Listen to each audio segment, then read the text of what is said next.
Assalamualaikum warahmatullahi wabarakatuh. Selamat siang, saya pembicara pertama dari tim pemerintah. Banyaknya praktek korupsi menunjukkan tingkat kejujuran dalam suatu negara dalam mempraktekkan penyelenggaraan negara tersebut masih rendah. Praktek korupsi tidak hanya berada di kelembagaan, namun juga praktek kecil di masyarakat. Kami melihat dan resah akan generasi muda yang akan meneruskan negara apabila praktek korupsi ini semakin berkembang. Ketidakcocokan kualifikasi mahasiswa dengan universitas dapat disebabkan oleh adanya praktek korupsi di tingkat universitas. Contohnya adalah keuntungan seorang mahasiswa, calon mahasiswa, ketika mempunyai orang tua yang memiliki ekonomi yang tinggi, itu akan memasuki suatu universitas dengan praktek korupsi. Itu merupakan hal yang tidak bagus.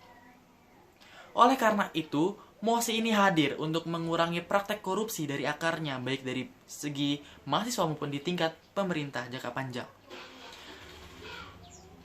Di negara dengan tingkat korupsi tinggi, seleksi penerimaan mahasiswa baru hanya didasarkan pada indeks integritas sekolah dan indeks kejujuran siswa. Mengapa hanya indeks kejujuran siswa dan indeks integritas? Karena kami melihat bahwa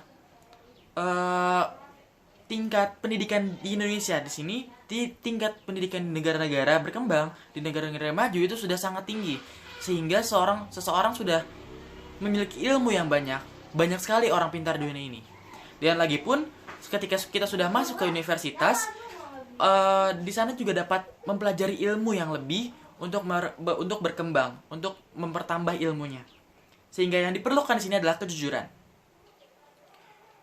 Korupsi tinggi banyak sekali di negara berkembang. Contohnya di Indonesia. Indonesia merupakan negara dengan peringkat ke-85 dari ratusan negara di dunia yang memiliki tingkat korupsi yang tinggi.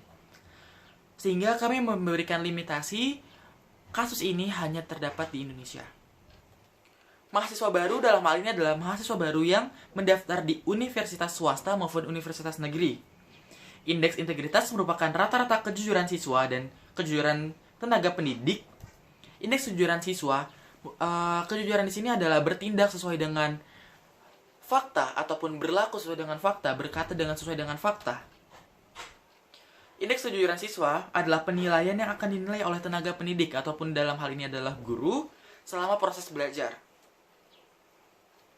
Baik, di sini saya akan menjelaskan 3 hal. Yang pertama adalah mekanisme bagaimana hal ini dapat berjalan. Yang kedua adalah argumen saya, yaitu mengapa hal ini sangat penting dan mengapa hal ini harus kita laksanakan. Yang ketiga adalah keuntungan dan kerugian.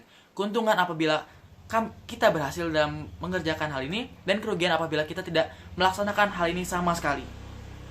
Baik, saya akan langsung ke mekanisme saya. Indeks kejujuran siswa merupakan penilaian kejujuran yang dinilai oleh guru.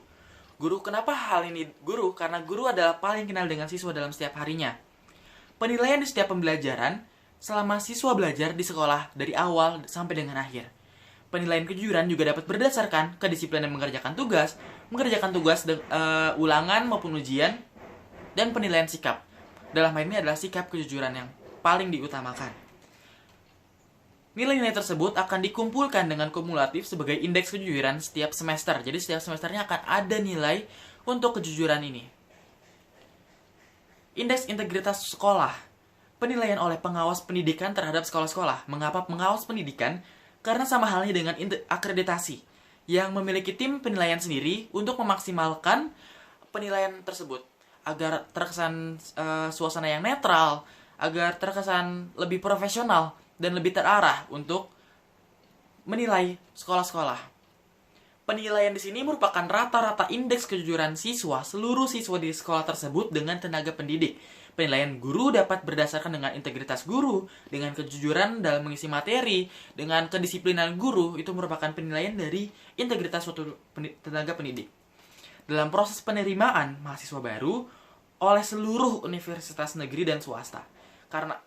Karena adanya indeks sekolah di sini, akan adanya perbedaan kuota dalam setiap sekolah untuk masuki suatu universitas. Contohnya adalah sekolah A memiliki indeks yang lebih rendah, otomatis di universitas tertentu dia akan lebih sedikit kuotanya daripada sekolah yang lain. Saya akan langsung masuk ke argumen saya. Yang pertama, mengapa hal ini perlu dan sangat penting? Mengapa kita menempatkan hal ini dalam tempat yang paling pertama? Karena itu akan memberantas tindak korupsi, baik jangka pendek maupun jangka panjang. Jangka pendeknya seperti ilustrasi yang sudah saya sampaikan sebelumnya. Ketika suatu mahasiswa mendapat suatu keuntungan yang lebih, itu dia akan menerapkan praktek korupsi di tingkat yang paling rendah.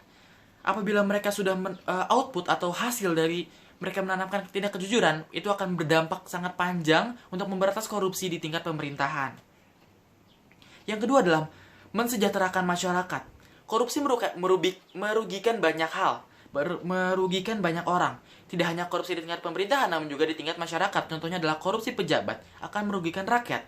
Korupsi di tingkat universitas akan merugikan sistem pendidikan yang akan mempertaruhkan masa depan negara. Karena apa? Karena dapat menjadi kultur baru, menjadikan kultur yang sangat biasa untuk bertindak korupsi. Padahal itu sangat tidak baik. Adanya mosi ini dapat mensejahterakan karena tidak adanya kerugian yang ditanggung oleh masyarakat karena korupsi sudah tidak ada. Seluruh dana yang diambil akan aman dan dapat dialokasikan untuk suatu hal yang baik itu fasilitas umum dan lain-lainnya. Dan menjadikan negara tersebut menjadi maju, sehingga dapat diharapkan dengan adanya ini, output yang diperoleh adalah berkurangnya praktek korupsi di masyarakat, output mahasiswa yang jujur, dan kesejahteraan, dan negara menjadi maju. Keuntungannya dalam segi pendidikan adalah integritas guru menjadi naik, karena setiap guru akan terpacu untuk meningkatkan kejujuran dalam setiap siswanya, kedisiplinan siswa yang tinggi, dan kualitas pendidikan sangat baik. Dari segi ekonomi, menjadikan negara maju dengan memaksimalkan dana yang ada, sehingga dana tersebut aman dan dapat dimaksimalkan untuk kesejahteraan masyarakat. Kerugian apabila hal ini tidak dapat dilaksanakan adalah kerugian baik di negara maupun masyarakat karena uang tersebut sudah diambil alih dan negara menjadi tidak maju dan dapat menghancurkan suatu bangsa. Dari uraian tadi yang terdiri dari saya sudah menjelaskan mengapa hal ini penting, bagaimana hal ini akan berjalan dan keuntungan dan kekurangan dalam hal ini. Sehingga dapat disimpulkan solusi terbaik adalah menetapkan penerimaan siswa baru dengan berdasarkan indeks prestasi kejujuran dan integritas. Sekian dari saya, terima kasih.